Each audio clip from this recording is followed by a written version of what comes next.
How did you find out your so was cheating on you? My story kinda takes the cake on this one, and I should probably be telling it on a burner account, but here we are. My wife was diagnosed with terminal cancer. She was hospitalized for testing to see how advanced it actually was. I took off work during our busiest work season and sat by her side the whole time. The doctor came in to take her to get an MRI. She tried to take her phone with her, and the doctor told her she wasn't allowed to have it with her. The look of sheer panic on her face told me pretty much everything I needed to know. She didn't have time to go through and delete stuff, so she tried to just stuff it in a bag. I grabbed her phone and opened it just to see what she was doing while I was sitting there. Didn't need to do any digging. It was black and white and lewd messages. When she came back, I confronted her about it and she came clean, but I basically said, now isn't the time to deal with this, we'll talk about this when you're out of the hospital. She died 2 days later. I never got any closure, and her side guy had the audacity to show up at her viewing, knowing she was married. It's been 10 years now, so it's just part of my past, but that took some time to get over. There were things that popped up prior to the big incident. A friend of ours sent me Snapchat messages between her and another dude. She said it was the lady who sent it made it all up. We agreed she would delete Snap. I had to switch jobs and they put me on midnight shift. The job made me miserable, so I found one on days. When we were back on the same schedule, she was different. Withdrawn. She said she was stressed, so I would watch the kids while she blew off steam with her mom group friends. The day the bomb dropped, I finally convinced her to come to my brother's for game night. She accidentally drank too much and went to the basement to lay down. I went down after a few minutes to check on her. Her phone buzzed with a Snap notification. I read the messages from the last 24 hours, and I'm pretty sure she dropped the kids off and her mom's and had her BF of 2 years come over while I was at work during the day. They made comments about my weight. While I was looking into things, I found out she spent my 401k money and pulled out to buy her a new car and all of our savings, around $30k, to help start the BFS gym he was opening. I tried to shoot myself in the head, but the gun jammed in my mouth. I took it as a sign from whoever to leave and get my life together. Her and I were laying in bed. She thought I was asleep, but I was turned towards her, trying to fall asleep, and she had her phone up in the air texting, laying on her side away from me, and I saw her phone get a message, "I love you too." She must have said it first. A few nights later, she was passed out drunk and I checked it. I know that's wrong, but it proved my point, and sure enough, she was planning on getting back with her ex. She had not only been lying to me about things, but she had never stopped having sex with him after they broke up, nearly 6 years prior. Not only did I find that out, but she was also cheating on me with her old boss. The texts between her and all the others were so grotesque. I found out my ex was cheating with a town bicycle when I went on my first date after I kicked him out. Months later, my date and I were going through the standard getting to know you questions, and he said that my story was way too familiar. He was able to give me details about stuff we should never know about. We pieced together that he knew my ex and they had gone on a road trip together. The way they met was my date saw my ex doing the walk of shame out of his sister's bedroom. In March. We broke up in June because he got violent with my son. I had no idea he was getting his stinky elsewhere.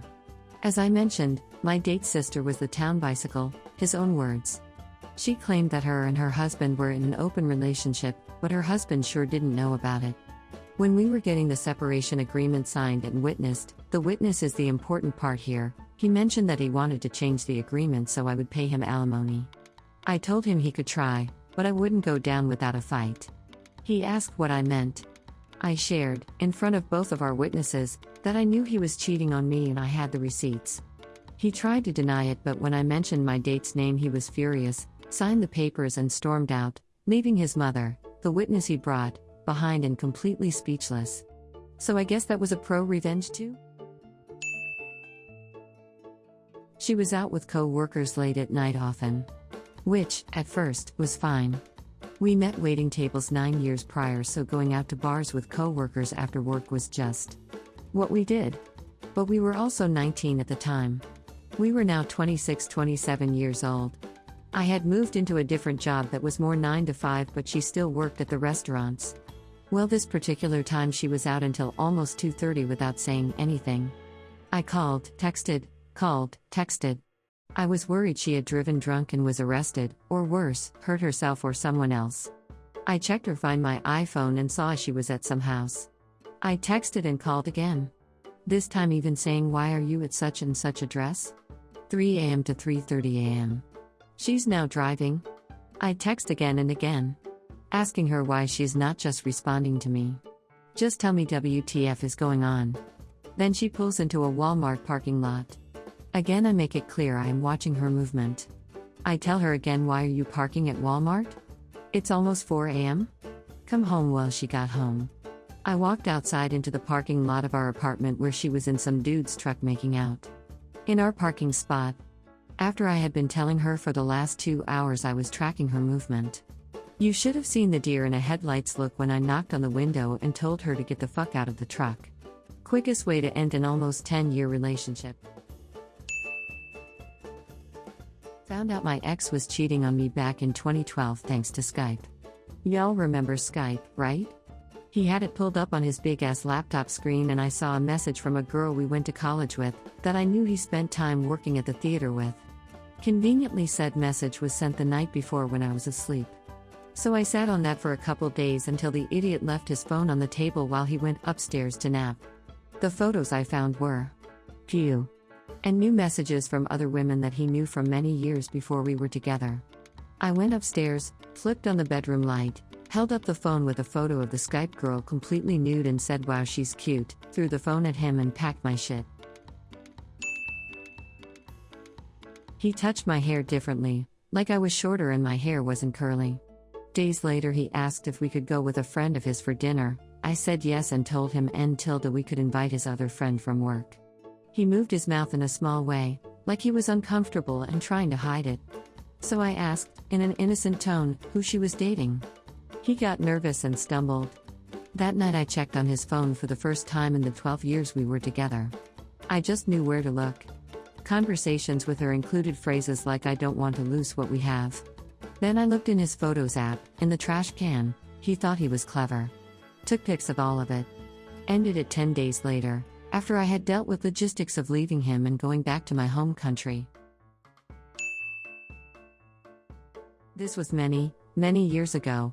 But I was dating this guy who would conveniently find an excuse to break up with me each time I had to leave for the next semester of college. But wouldn't you know it, he'd still expect me to act like I was his girlfriend while I was away, despite having been the one to dump me. Anyway, you ever just walk into a room of people and feel the air go stale? Like you've walked into a vacuum that sucked all the personality out of the room? That happened to me when I was home one summer, visiting this guy. He was there. His brother's girlfriend was there, and so was the brother's girlfriend's friend. I was so uncomfortable, but I couldn't really put my finger on why. It was like my body knew before I did. Not long after, I asked him why things felt so off, and he confessed. I stormed out of his pitch-black room, face first into a door. It was not dignified, but in retrospect, it was about as slapstick and ridiculous as that whole relationship.